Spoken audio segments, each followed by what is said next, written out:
Quelle victoire, quel bonheur, quelle fierté. Oui, c'est une victoire.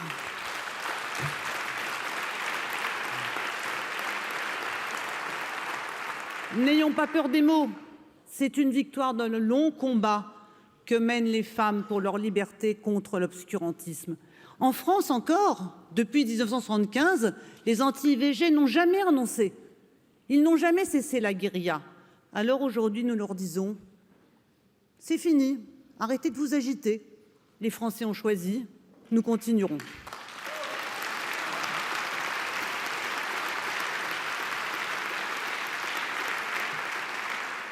Notre vote va également réparer quelques pages noires de l'histoire.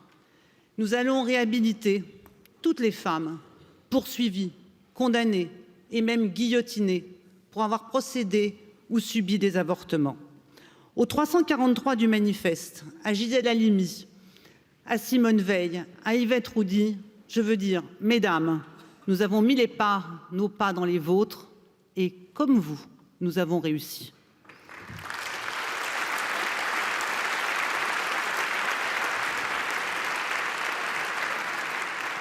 Quelle fierté, ces dizaines de messages reçus la semaine dernière du Brésil, des États-Unis, de France, de Hongrie. Bravo et merci, nous disaient-elles toutes. Quel bonheur d'avoir construit ensemble ce vote avec des députés et des sénatrices de tous les groupes, enfin presque tous les groupes. Les communistes, les écologistes, les centristes, les insoumises, les Renaissance, les LR et les socialistes. Nous avons fait comme nos prédécesseurs pour la parité, l'alliance transpartisane des femmes déterminées, libres et courageuses.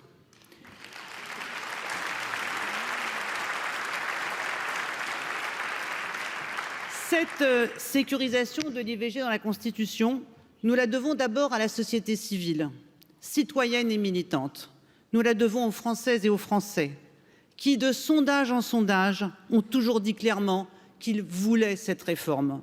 Nous la devons aux féministes, ces dizaines de milliers de femmes, connues ou anonymes, qui ont maintenu sur le Parlement et l'exécutif une pression constante jusqu'à ce que le président de la République prenne le relais. Qu'allons-nous faire? Qu'allons-nous faire maintenant? Les féministes vont-elles enfin partir en vacances? Ne rêvez pas. Eh bien non, nous allons continuer. Nous allons d'abord continuer pour toutes les femmes, ces centaines de millions dans le monde qui n'ont pas notre chance et n'ont pas accès à l'avortement.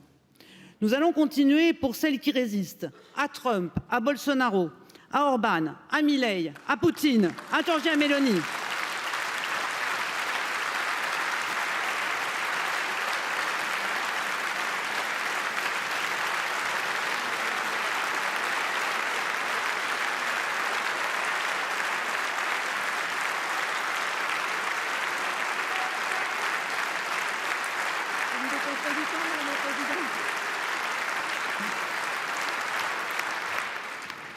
Mais sans oublier, bien sûr, dans cette liste, celles qui résistent aux mollahs et aux dictateurs théocratiques.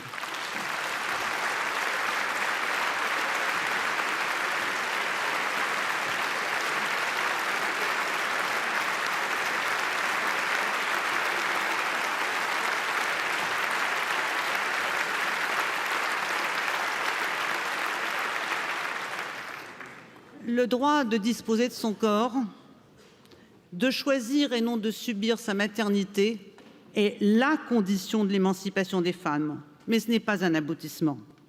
Tant que les viols, les féminicides, les inégalités salariales se poursuivront, nous continuerons. Tant que le sexisme d'atmosphère perdurera, nous continuerons. Enfin, chers collègues, avec notre vote, nous allons faire du bien au pays, à nos concitoyens. Ils seront fiers, d'abord fiers d'eux-mêmes, et j'espère fiers de nous. Aujourd'hui, la France retrouve le fil de son histoire, l'histoire du pays des droits humains, le pays qui donne du courage partout à toutes celles et ceux qui luttent. La France qui est là au Congrès aujourd'hui, c'est la France qui rayonne, pas celle qui s'enferme ou se recroqueville. Notre vote est un formidable antidote au déclinisme. Il ravive les couleurs de notre devise, liberté, égalité, fraternité, et vous m'autoriserez probablement aujourd'hui à ajouter sororité.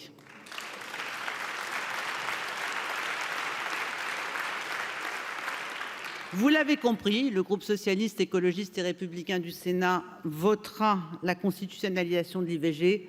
Vive le féminisme, vive la République et vive la France!